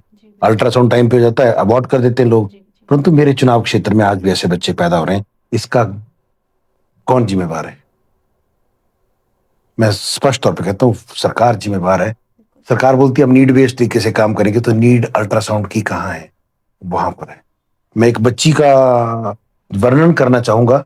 एक मेरे गांव के ही सामने के गांव से एक बच्ची है, उसकी दोनों बाजुएं बनी ही नहीं है। पीछे जब लोकसभा का चुनाव था तो कंगना जी भी आई थी, कंगना जी से भी वो बच्ची मिली थी। आजकल सोशल मीडिया पे उस बच्ची के बड़े सारे वीडियो आते हैं, वो पैर से लिख रही होती है, पैर से खाना खा रही होती है, बोलती हेलो फ्रेंड्स देखो मैं खाना खा रही हूँ। छोटी है भी, वो छोटी है तो उसके शरीर में फ्लेक्सिबिलिटी ज्यादा है, वो पैर से खाना खा लेती है, लिखती है, लोग चेरिश करते हैं, देखते हैं, हैरान होते हैं क्या कर रही है, कैसे कर रही है। उस बच्ची को भी अभी इस बात की एहसास नहीं है कि मेरे जीवन में क्या कमी है। जब वो बड़ी होगी ना तब उसको एहसास होगा कि मेरे जीवन में क्या कमी है। जिसकी दोनों बाजुएं हैं ही नहीं, आप सोच सकते हैं वो कैसे जीवन बिताएगी। एक लड़की पानी तक वो पी नहीं सकती, कपड़े तक वो पहन नहीं सकती, किस हालात से जिएगी। सरकार क्या करेगी? उसको एक विकलांगता पेंशन जारी कर देगी, 3,000 रुपया, 5,000 रुपया, 10,000 रुपया, 1,00,000 रुपया, 10,00,000 रुपया, 1 करोड़, 100 करोड़ भी दे दीजिए आप उसको, उससे क्या होगा? उसको एक खुजली लगेगी, वो खुजली नहीं कर सकती। उसको हमेशा एक आदमी उसके साथ मदद के लिए चाहिए। कितना कष्टदायक जीवन वो बच्ची जिएगी, इसके लिए कौन जिम्मेवार है? ये संविधान की मूल भावना राइट टू इक्वलिटी का सरेआम उल्लंघन है। और इसके लिए मैं हिमाचल के इन नेताओं और इन सरकार को दोषी मानता हूं, जिनके अव्यवहारिक चुनावी घोषणाएं और नासमझी से लिए गए फैसले, केवल सिटी सेंटर्ड काम करने की वजह से आज भी मेरे दूर दराज के जनजातीय क्षेत्र के लोग इस तरह के हालात में जीने के लिए मजबूर हैं। सर, बात करते हैं पिछले कुछ वर्षों से हमने देखा है कि हिमाचल प्रदेश में आपदाएं बहुत आ रही हैं, लैंडस्लाइड हो रहे हैं, बादल फटने से लोगों के मकान जा रहे हैं, बेघर हो रहे हैं और जो उनके खेत है वो भी तबाह हो रहे हैं। अ, आम जनता को सरकार की तरफ से मिलने वाली सरकारी राहत और मुआवजे में हम अक्सर देखते हैं कि देरी होती है। इस पर आपका क्या विजन है? एक तो देरी होती है, साथ में भाई भतीजावाद भी होता है, उसमें चूज पिक एंड चूज किया जाता है। ये गलत बात है, ऐसा नहीं करना चाहिए सरकार को, मुझे तो ये कहना है। और रही ये आपदा और आने की ये करने की बात, तो मुझे लगता है इसके लिए हमें ब्लॉक लेवल पे सर्विलेंस टीमें और रिस्पांस टीमें बनानी चाहिए। सर्विलेंस टीमें इसलिए कि कोई भी ऐसा निर्माण ऐसी खतरनाक जगहों पर ना हो जहां पर स्लाइड की संभावना है। हम निर्माण तो होने देते हैं, फिर जब नुकसान होता है तो फिर हम चीखते हैं कि गलत हो गया जी, गलत, ये गलत जगह बना दिया था, ऐसा हो गया था, वैसा हो गया था। और दूसरा रिस्पांस टीम में रैपिड रिस्पांस टीम, और गांव गांव के स्तर पे मुझे तो एनडीएमए एक्ट जो है भारत सरकार को, उसमें इसका प्रावधान है। पंचायत स्तर पे हमें वॉलेंटियर्स को ट्रेन करना चाहिए, और ताकि किसी भी तरीके की जब आपदा आए, देखिए घर तो दोबारा बन जाएगा, बिल्डिंग आप दोबारा खड़ा कर लोगे, सड़क भी दोबारा बना लोगे, पर जान को दोबारा नहीं आप ला पाओगे। सबसे कीमती जान है, तो जान बचाने के लिए लोगों को स्थानीय स्तर पर ट्रेन किया जाए, और जब निर्माण करने के लिए एक सर्विलेंस टीम पंचायत स्तर पे हो, जिसको सरकार अधिकृत करे कि कभी भी इस तरीके का कोई निर्माण अगर कोई व्यक्ति कर रहा है तो उसको समय रहते रोका जा सके। जी, बिल्कुल। बात करते हैं अब हेल्थ हेल्थ सेक्टर के हाल की। आप खुद हेल्थ प्रोफेशन से हैं। आप इसके बारे में क्या बोलना चाहेंगे? अगर आने वाले समय में आप हेल्थ मिनिस्टर बनते हैं, तो आप क्या बदलाव करेंगे? देखिए, हम्म, ये सवाल का जवाब मैं इतना ही कहना चाहूंगा कि हम अभी से क्या बताएं क्या हमारे दिल में। परंतु वर्तमान स्थिति को जब हम देखते हैं, हम क्या बनेंगे क्या नहीं बनेंगे वो समय और ईश्वर और हमारा भाग्य तय करेगा। जी। परंतु वर्तमान परिस्थिति में जब मैं देखता हूं तो मुझे ऐसा लगता है कहीं ना कहीं मिस मैच है, बहुत बड़ा अनइक्वल डिस्ट्रीब्यूशन ऑफ रिसोर्सेस है। कहीं सर्जन है तो वहां ऑपरेशन थिएटर नहीं है, जहां ऑपरेशन थिएटर है तो वहां बेहोशी का डॉक्टर नहीं है, कहीं गायनी का डॉक्टर है तो वहां बच्चों का डॉक्टर नहीं है, जहां बच्चों का डॉक्टर है तो वहां पर बेहोशी का डॉक्टर नहीं है। तो इस तरीके का जो मिसमैच है, इसके लिए एक विजन है, प्लान है, जो आने वाले समय में जब हमारी सरकार होगी तो हम अपनी सरकार के पास अपना इस विचार को साझा करेंगे और जो भी करेंगे वो हिमाचल की बेहतरी के लिए करेंगे, हिमाचल के लोगों की बेहतरी के लिए करेंगे। बस इतना ही कहना है। मतलब कह सकते हैं कि फ्यूचर में बहुत सारी योजनाएँ आप देखिए, ऐसा ही नहीं है कि योजनाएं योजनाएं होंगी, परिणाम के साथ हम लोगों के बीच रहेंगे। जी, बिल्कुल। अ, बात करें सर आपको ज़्यादा खुशी कब होती है जब आपको डॉक्टर साहब कहकर बुलाते हैं या विधायक जी? डॉक्टर साहब, कारण क्या है? क्यों? विधायक तो लोगों ने बनाया ना मुझे, जब वो चाहेंगे छीन लेंगे इस पदवी को। डॉक्टर तो मेरी अपनी मेहनत से कमाई है, जो जब तक जीवित हूं तब तक मेरे साथ रहेगा। डॉक्टर साहब एक ऐसा आदत बन चुकी है कानों को ना, बड़े सालों से इस प्रोफेशन में रहा हूं।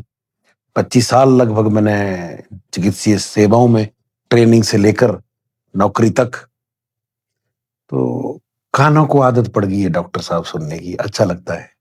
अब रैपिड फायर की ओर आते हैं सर। पहला प्रश्न है ज़्यादा मुश्किल क्या है, एक जटिल ब्रेन सर्जरी या विधानसभा का सत्र? विधानसभा का सत्र। क्यों?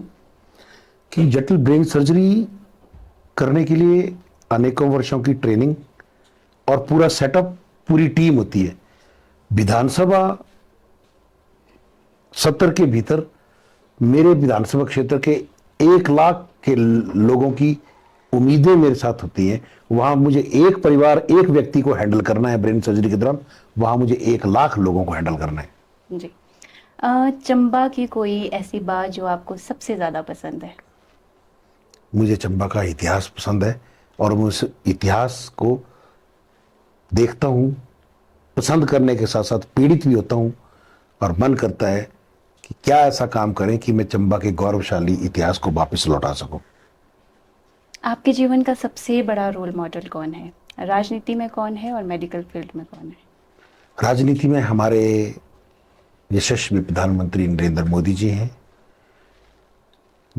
दूसरे योगी जी हैं, और मेडिकल फील्ड में मेरा सबसे बड़ा रोल मॉडल वो मेरा पहला मरीज है, जिसने मुझ पर विश्वास करके अपनी जान, अपना शरीर मेरे पास इलाज के लिए ऑफर किया। अगर आम जीवन की बात करें, तब किसको आप अपना रोल मॉडल समझते हैं? अपनी माँ को, जो आज भी अपना नाम नहीं लिख सकती, पर हमेशा मुझे ये बात बोलती है कि बेटा अच्छे काम करते रहना जीवन में। अब उसको पता भी नहीं, मेरी माँ को भी पता भी नहीं है कि, क्योंकि अच्छा क्या है बुरा क्या है ये तुलनात्मक है। ये लोग तुलना करते, जो आपके लिए अच्छा हो सकता है मेरे लिए बुरा हो, जी। परंतु वो हमेशा की बात बोलते कि अच्छा करना बेटा, सबका अच्छा करना। और तो कहा मैं कई बार बोलता भी, मम्मी सबका अच्छा कैसे हो सकता है, जब भगवान सबका अच्छा नहीं कर पाए तो मैं कैसे करूंगा। पर नहीं बेटा, फिर भी अपनी ओर से कोशिश करना कि सबका अच्छा करना, बस ऐसा बोलते हैं। कहा भी जाता है हमारी पहली गुरु हमारी माँ ही होती है। थोड़ा सा आगे की ओर बढ़ते हैं। जब हिमाचल प्रदेश जैसे पहाड़ी और ठंडे इलाकों में ब्रेन स्ट्रोक और रीढ़ की हड्डी से जुड़ी कौन सी समस्याएं आप ज़्यादा देखते हैं और इसके सिम्टम क्या हो सकते हैं? इसके बारे में थोड़ा सा बताएं और इसके लिए आप लोगों को क्या सलाह देंगे? देखिए, हिमाचल के पहाड़ी लोगों में 2 तरीके की प्रॉब्लम्स यहाँ पे ज़्यादा पाई जाती हैं। एक तो डीजनरेटिव स्पाइन डिजीज, स्पाइन की अगर पहले बात करें जी। तो डीजनरेटिव स्पाइन डिजीज हमारे पहाड़ी क्षेत्र के लोग मेहनती होते हैं, छोटी मोटी चोट उनको लगती रहती है, उस वजह से उनके स्पाइन में समय के साथ साथ ऑस्टियोफाइट बन जाते हैं, लंबर डिस्क उनको या कोई सर्वाइकल कोई भी डिस्क प्रॉब्लम उनको हो जाती है, स्पॉन्डिलाइटिस जिसको बोलते हैं कई बार लोग। और दूसरा पहाड़ी क्षेत्रों में दुर्घटनाएं, सड़क दुर्घटनाएं, ऊंचाई से गिरना, पहाड़ से गिरना, ऐसी चीज़ों में रीढ़ की हड्डी टूट जाना, पैरालाइज हो जाना, ये चीज़ें हमें ज़्यादा मिलती हैं। रही ब्रेन की बात तो ब्रेन में भी एक्सीडेंटल केस ज़्यादा मिलते हैं। बिल्कुल। दूसरा पहाड़ी क्षेत्रों में अनेकों स्थानों पर लोग काफ़ी स्मोकिंग वगैरह करते हैं, तो उस वजह से भी बीपी वगैरह ज़्यादा बढ़ने से ब्रेन स्ट्रोक के चांसेस कई बार हमें ज़्यादा मिलते हैं।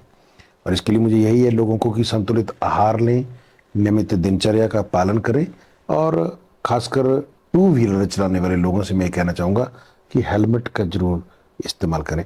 आज भी जब भी मैं सड़क में कभी ट्रैवल कर रहा होता हूँ, जी। कोई मुझे कई बार दिखता है कि बाइक पे जा रहा है बच्चा 17-18 साल का, और उसने हेलमेट नहीं पहना है, कान से ऐसे फोन लगाया और ऐसे ऐसे चला हुआ, तो मैं अपने ड्राइवर को बोलता हूँ, मैं कहा, थोड़ा सा तेज चला गाड़ी, इसके आगे गाड़ी ले, इसको रोको। रोका, फिर मैं उनको बोलता हूँ, मैं कहा भाई प्लीज ऐसा मत करो, you are precious for your family. अब आज भी ऐसा काम करता हूँ मैं, अपने परिवार के लिए आप कीमती हो, इस देश के लिए कीमती हो, अपनी जान को ऐसे खतरे में मत डालो। ऐसा एक वाकया याद है मुझे, बिल्कुल।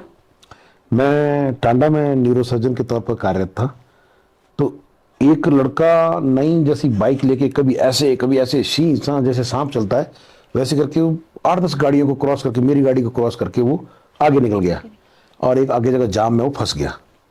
उतनी देर में मेरी गाड़ी भी वहां पहुंच गई। जी। तो मैंने खुद ड्राइव कर रहा था, मैंने गाड़ी का शीशा डाउन करके उसको पूछा, मैं कहा बेटा ऐसे नहीं चलाते बाइक, और हेलमेट भी नहीं पहना आपने, तो तेरे को क्या प्रॉब्लम हो रही है, मेरे को उसने ऐसा बोला। तब मुझे लगा, मैं कहा इसने कुछ गलत बोल दिया। फिर मैं उसको बोला, बेटा मुझे कोई प्रॉब्लम नहीं है, मुझे क्या प्रॉब्लम होगी यार, जिंदगी तुम्हारी है, जो मर्जी करना करिए। परंतु जब आप घायल अवस्था में, मरने वाली अवस्था में अस्पताल में आते हैं, और आप आपके माँ बाप मेरे आगे हाथ जोड़ते हैं कि डॉक्टर साहब मेरे बच्चे को बचा लो, कुछ भी करो, मैं जो पैसा लगेगा लगाने को तैयार हूं, सब कुछ करने को तैयार हूं, पर मेरे बच्चे को बचा लो।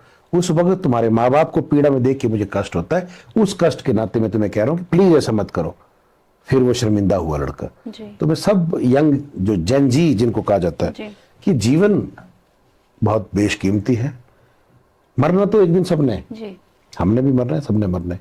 मर गए तो कोई बात नहीं, पर अगर अपाहिज हो गए और बचा हुआ जीवन बिस्तरे पे काटना पड़ा तो वो ज्यादा कष्टदायक है, उस व्यक्ति के लिए भी, उसके परिवार के लिए भी। जी।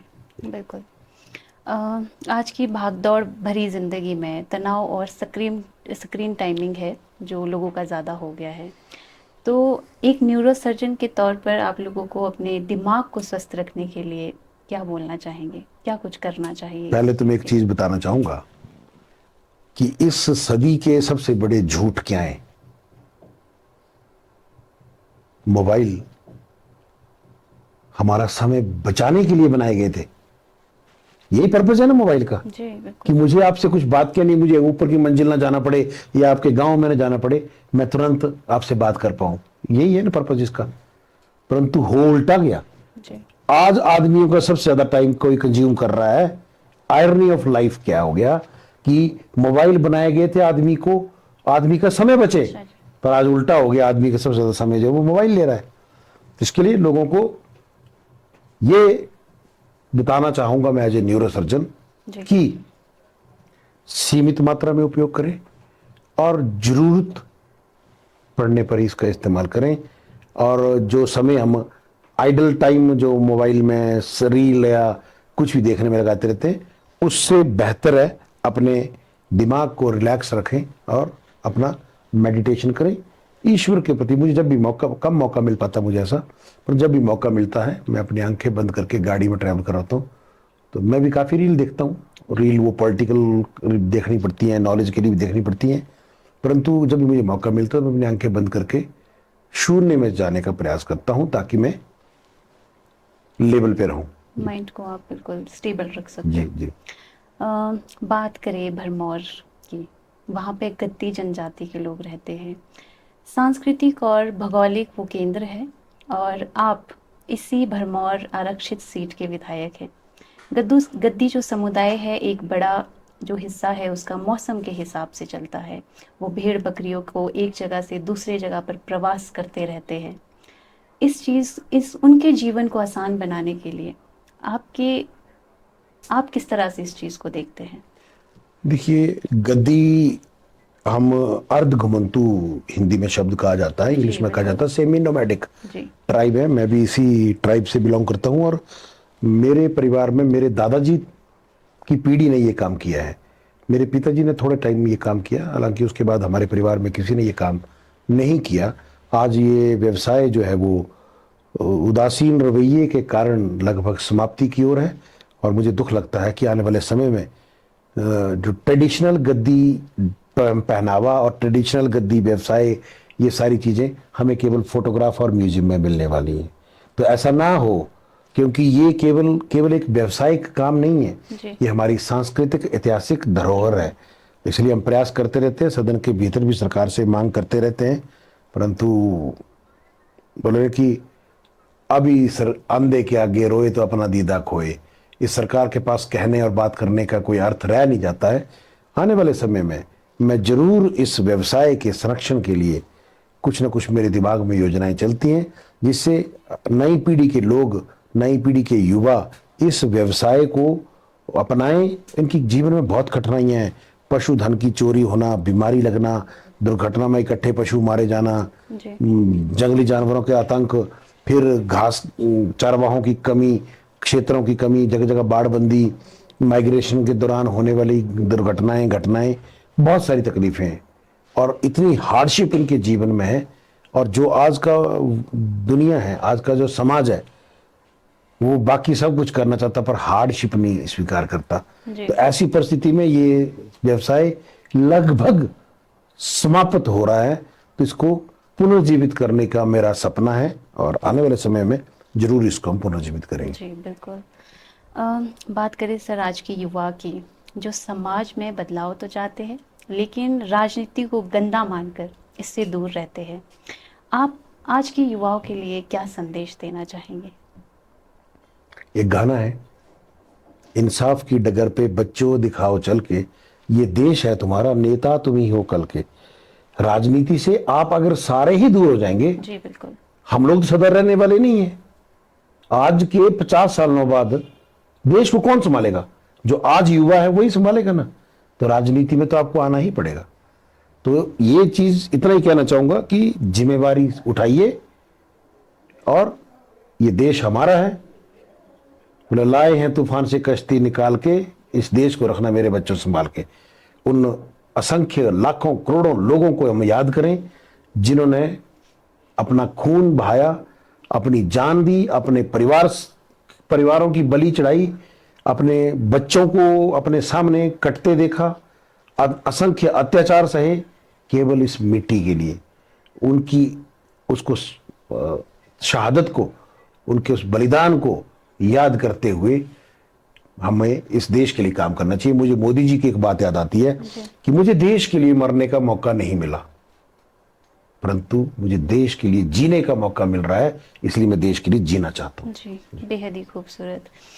बात करें सर आपके अभी तक के सफर की, आप अभी तक के सफर को किस तरह से देखते हैं? जीवन का विश्लेषण कभी नहीं करना चाहिए। एक बार स्वामी विवेकानंद रामकृष्ण परमहंस जी के पास गए जी और पूछा कि जीवन आपाधापी से भर गया है, मैं समझ ही नहीं पा रहा कि किस दिशा में जीवन चल रहा है, क्या कर रहे हैं। तब स्वामी विवेकानंद को रामकृष्ण परमहंस जी ने कहा कि जीवन का विश्लेषण करना बंद कर दो, ये इसे जटिल बना देता है। जीवन एक यात्रा है, इसको सिर्फ जियो। तो इसलिए मैं कभी पीछे मुड़ के नहीं देखता। कई बार लोग मेरे से पूछते हैं, डॉक्टर साहब पहले अच्छी जिंदगी थी, अब अच्छी जिंदगी चली है। मैं कहा यार, अच्छी जिंदगी और बुरी जिंदगी का मतलब मेरे को पता ही नहीं है। मैं तो कंट्रीब्यूट करने आया हूं। People join politics to gain something.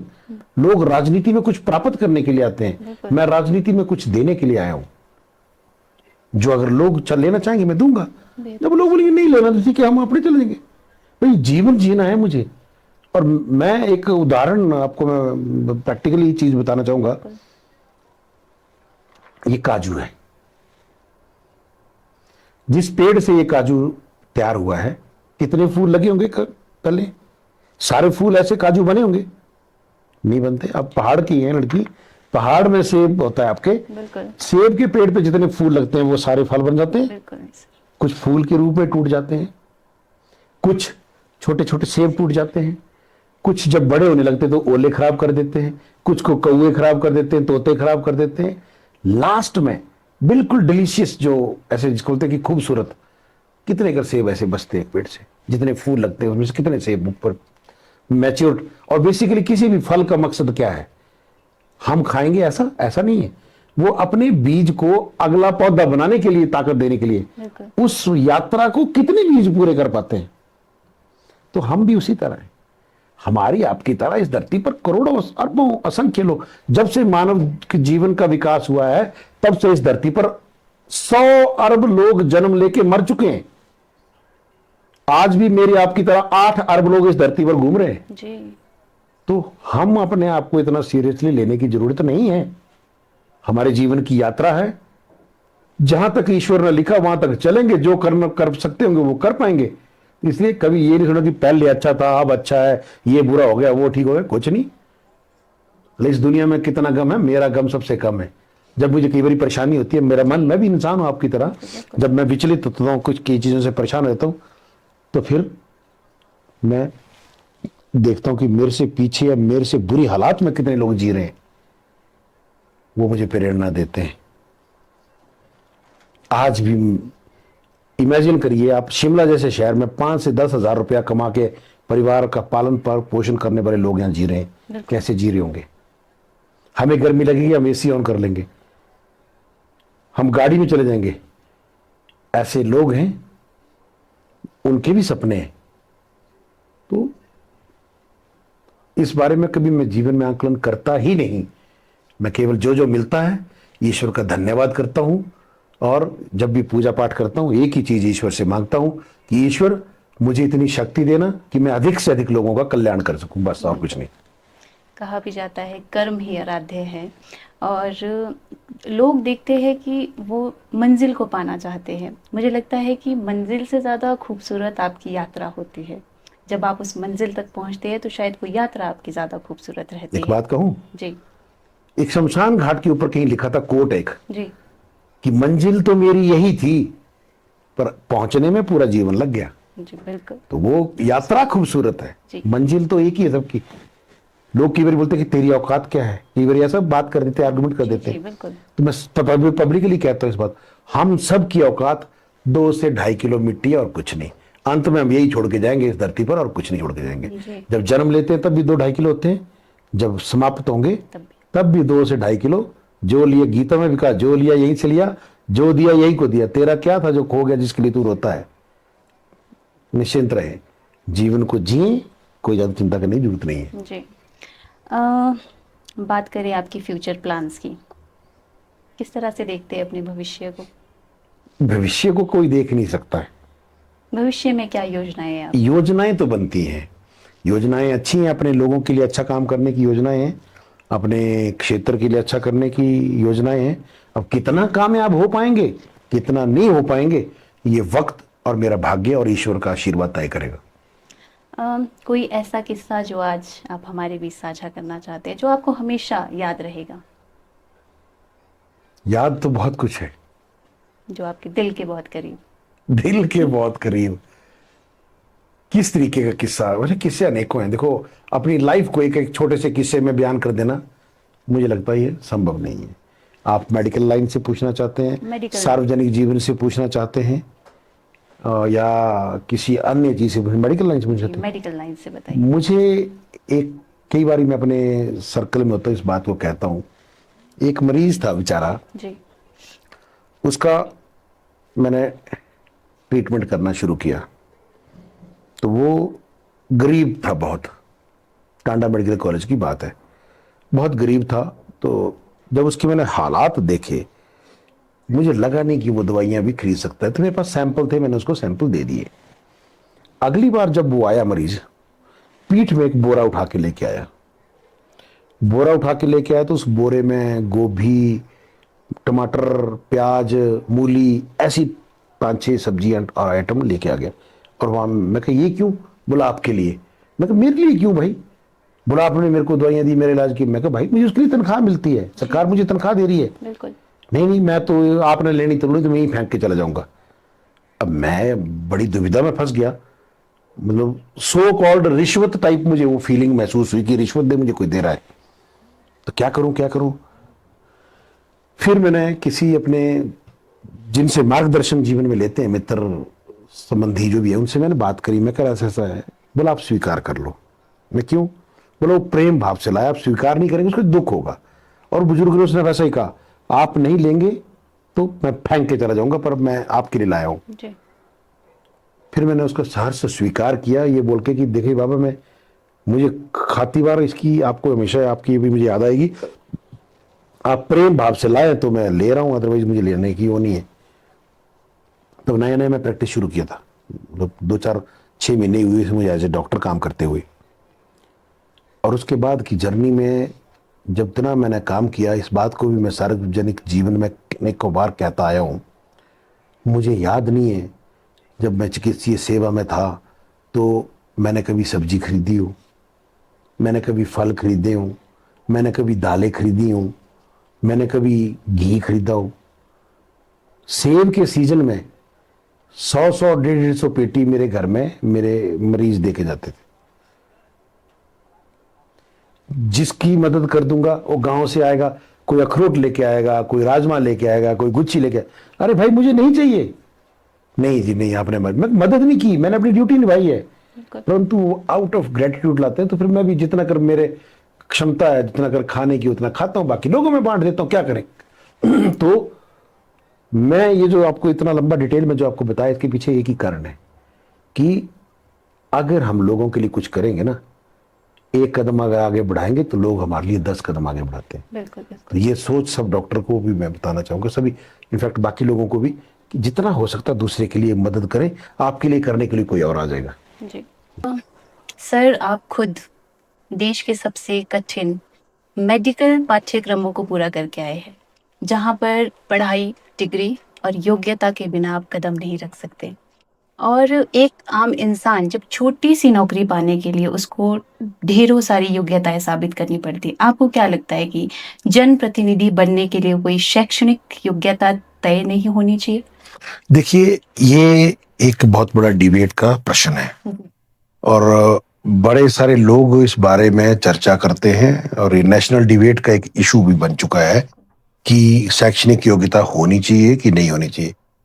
हमारे संविधान की मूल भावना में सबको जो समानता का अधिकार है, वो अधिकार किसी भी व्यक्ति को चुनाव लड़ने से रोक नहीं सकता, वो सबको पात्रता देता है। उसी संवैधानिक अधिकार के चलते कोई भी व्यक्ति चुनाव लड़ सकता है। जेल में भी व्यक्ति है, वो भी चुनाव लड़ सकता है। अनपढ़ व्यक्ति भी चुनाव लड़ सकता है। शारीरिक, शैक्षणिक ऐसी कोई योग्यता चुनाव लड़ने के लिए नहीं है। एक ही योग्यता है कि वो भारत का नागरिक होना चाहिए। तो ये संविधान की भावना है, संविधान का रूल है। और जो लोग भी डिबेट करते हैं इस बारे में कि शैक्षणिक योग्यता होनी चाहिए या होनी चाहिए, नहीं होनी चाहिए, तो उन सबको मैं एक संदेश देना चाहूंगा। इसके लिए आपको जो भी सरकार चुननी है उसको 2/3 से ज्यादा मेजॉरिटी देनी होगी और उस सरकार पर यह दबाव बनाना होगा कि आने वाले समय में संविधान में ऐसी व्यवस्था करें कि केवल शैक्षणिक योग्यता कुछ ना कुछ तय की जाए, ताकि चुनाव के समय में शिक्षित व्यक्ति ही चुनाव लड़े। ये तब जाके मॉडिफाई हो सकता है। उससे पहले ऐसे सोशल मीडिया में लिखते रहना, ऐसे बोलते रहने से कोई अर्थ नहीं है, मतलब कोई मतलब नहीं है। और ये प्रैक्टिकल सी चीज है। संविधान ने जब समानता का अधिकार दिया है तो उसका उल्लंघन हो जाएगा अगर कोई भी सरकार इस तरह का नियम बनाती है। तो इस तरह का नियम बनाने से पहले संविधान में संशोधन करना होगा, और वो भी इस तरीके के संशोधन के लिए 2/3 मेजॉरिटी चाहिए होती है। तो 2/3 मेजॉरिटी देंगे किसी भी सरकार को, फिर उस सरकार के आगे तब जाके हम इस बात को, और इवेंचुअली आज नहीं कल तो ये चीज होगी ही होगी। इसका कारण बताता हूं कि जब आने वाले 50-100 सालों में अनपढ़ लोग ही खत्म हो जाएंगे, जी बिल्कुल, सब पढ़े लिखे हो जाएंगे, तो फिर क्या होगा? फिर तो इवेंचुअली ये चीजें होंगी। परंतु संवैधानिक व्यवस्था को बदलने के लिए 2/3 मेजोरिटी चाहिए, ये सबसे जरूरी चीज है। उसके बिना कोई भी सरकार इस काम को नहीं कर पाएगी। पॉडकास्ट का समय हो चला है, आप हमारे युवाओं और आम जनता को आज क्या मैसेज देना चाहेंगे? इतना ही कहना चाहूंगा कि एकाएक और एकदम कुछ नहीं मिलता है। आजकल का युवा त्वरित रिजल्ट चाहने की बात करता है। हमें संयम रखना चाहिए। बोलते कि धीरे धीरे रे मना धीरे सब कुछ होए, माली सींचे 100 घड़ा ऋतु आने पर फल होए। तो जब समय आएगा तो चीजें अपने आप व्यवस्थित होती हैं। इसलिए अपनी समय के साथ अपना मेहनत करते रहें, और जब सही समय आएगा अपने आप आपको अपनी मेहनत के फल मिलते जाएंगे। आपका बहुत बहुत धन्यवाद सर, आज आपने इतना कीमती वक्त हमारे पॉडकास्ट के लिए निकाला। आज आपसे बातचीत करके एक पॉडकास्ट पूरा नहीं हुआ है, बल्कि हमें देखने का एक नया नजरिया भी मिला है। कहा जाता है, आपसे बात करके ये सच में लगा है कि जब एक काबिल डॉक्टर राजनीति में आता है तो वो सिर्फ चुनाव लड़ने के लिए नहीं आता, बल्कि समाज की व्यवस्था पर, उसके घाव पर मरहम लगाने के लिए आता है। आज आपने हमारे बीच इतनी सारी बातें साझा की और प्रेरणादायक बातें साझा की। बहुत बहुत धन्यवाद सर। आप धन्यवाद, आपका भी धन्यवाद, बहुत बहुत। समस्त टीम का धन्यवाद, द माउंटेन इकोज की समस्त टीम का भी मैं धन्यवाद करता हूं कि आपने मुझे आपके माध्यम से अपने विचारों को साझा करने का मौका दिया। Thank you sir.